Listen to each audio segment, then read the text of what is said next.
Hola mis queridos amigos, nuevamente con ustedes, su doctor Maximiliano, su doctor Tigre, un médico que ha trabajado en la Amazonía, los Andes y la costa de Ecuador en momentos críticos y que hoy día les va a hablar acerca de lo que está pasando en Ucrania.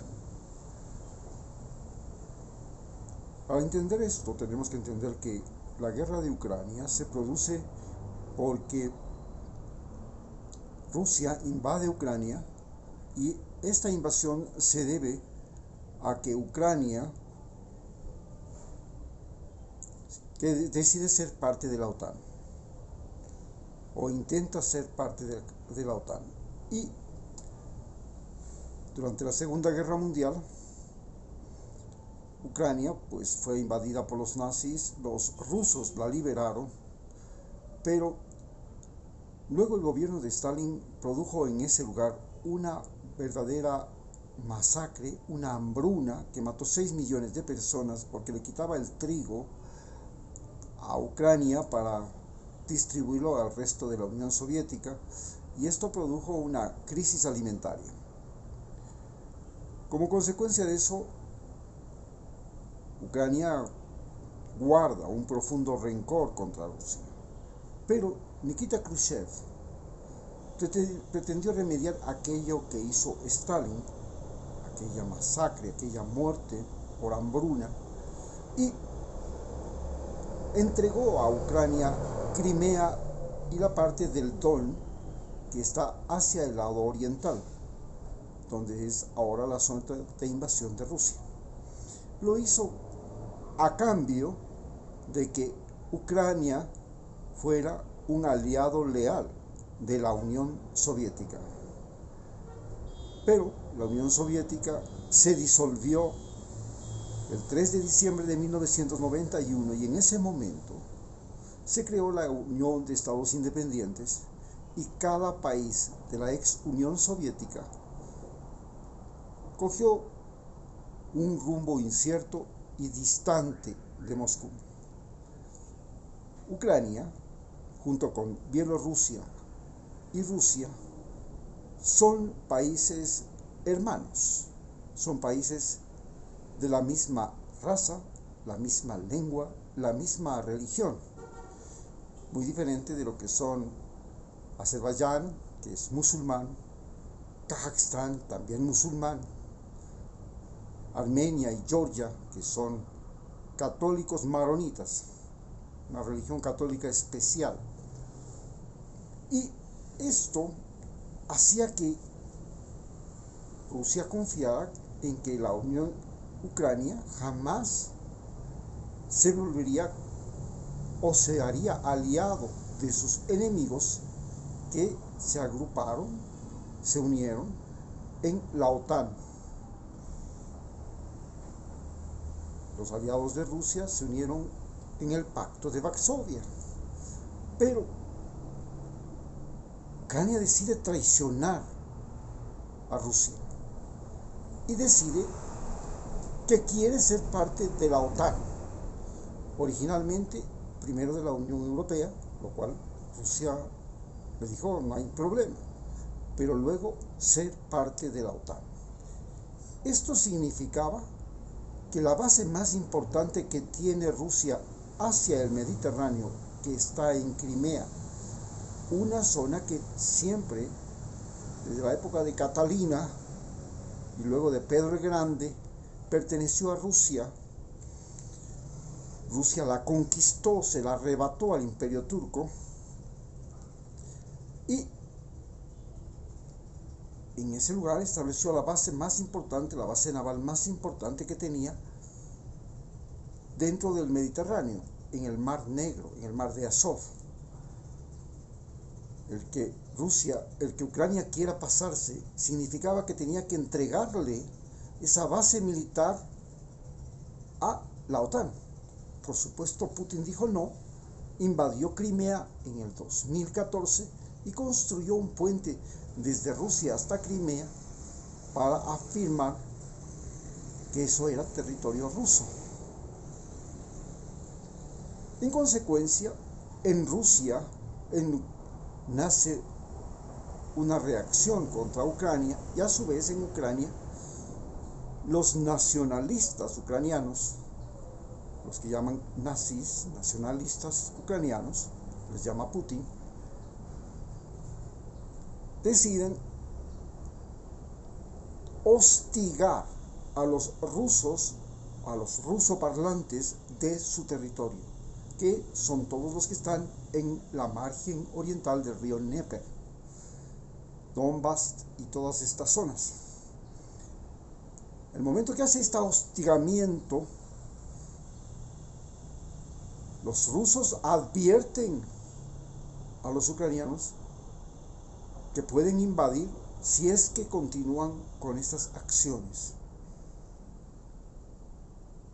Los ucranianos se sienten envalentonados con el presidente que sale electo, y Zelensky no tiene ningún empacho en continuar con este hostigamiento a los rusos.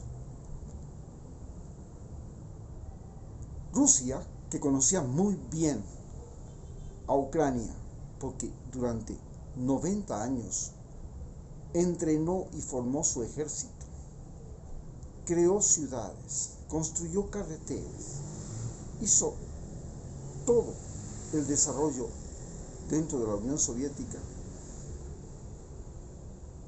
creyó que podía atacar a los ucranianos porque los ucranianos eran un enemigo recontra conocido, estudiado y sabido de quiénes son. Pero los rusos olvidaron que también los ucranianos conocían muy bien a los rusos, que son familia, que se entienden, que tienen el mismo lenguaje, la misma cultura, la misma historia, y que estos se podían convertir en los peores enemigos de Rusia. Por supuesto, Rusia pensó que no habría un apoyo tan radical de la OTAN y de Occidente a Ucrania. Cuando se da este apoyo radical a Ucrania, Rusia decide quitarle a Europa el gas y bloquear el suministro al mundo de trigo de Ucrania, que es uno de los proveedores de alimentos más importantes de Europa. Y esta ausencia de abonos, de gas y de granos produce una crisis económica mundial. Esta crisis económica mundial acelera la crisis que venía viviendo África y se complicó con la pandemia, con el distanciamiento social, con las medidas económicas y sanitarias que se tomaron, y se complica cuando América Latina se ve enfrentada a una situación de violencia increíble debido a la desigualdad, al desempleo generado por la pandemia, y además a un nuevo orden, a una forma nueva de relación social donde la Internet juega un papel fundamental. Esta relación social comienza a cambiar desde las escuelas y colegios, que tienen que adoptar la educación a distancia, el comercio, que también se hace a través de la Internet, y todo lo que es esto de una nueva forma de economía, que es la economía digital. Este trastorno afecta también a América Latina. En estas circunstancias, en esta semana, los ucranianos logran recuperar una de las ciudades más importantes, Gerson, y comienzan a gritar victoria antes de gloria. Pero olvidan que Rusia tiene una alta experiencia bélica, ha sido un país en guerra desde el tiempo de los cosacos, nunca ha dejado de estar en guerra, y que el general invierno es su mejor aliado. Hoy Rusia bombardea a Ucrania, le priva de energía eléctrica, le ha privado de gas. Tienen muchos lugares que van a pasar un invierno crudo. Y el invierno en estos países, donde hay 4 estaciones, significa que las tuberías de agua se congelan, estallan. Entonces hay dificultad de abastecimiento de agua, no solo para los seres humanos, también para los animales domésticos que están guardados durante el invierno en establos. Esto crea un colapso económico y social grave. El frío también se complica cuando Rusia hace bombardeos de casas. Los ucranianos se refugian porque la arquitectura rusa es la misma de la arquitectura de Ucrania y se caracteriza por grandes edificios que tienen en su subsuelo refugios antiaéreos desde la Segunda Guerra Mundial.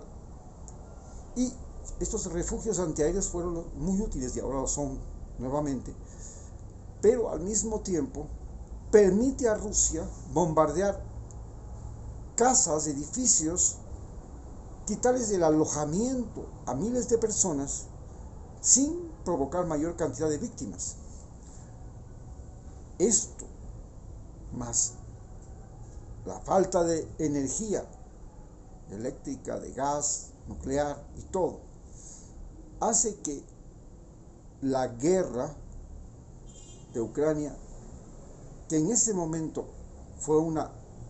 dio un respiro a los ucranianos al tomarse Gerson, tenga la perspectiva de ser muy difícil en los próximos 3 meses, en que los ucranianos tienen que enfrentarse a los más expertos guerreros de la historia humana en guerra invernal, en guerra de frío.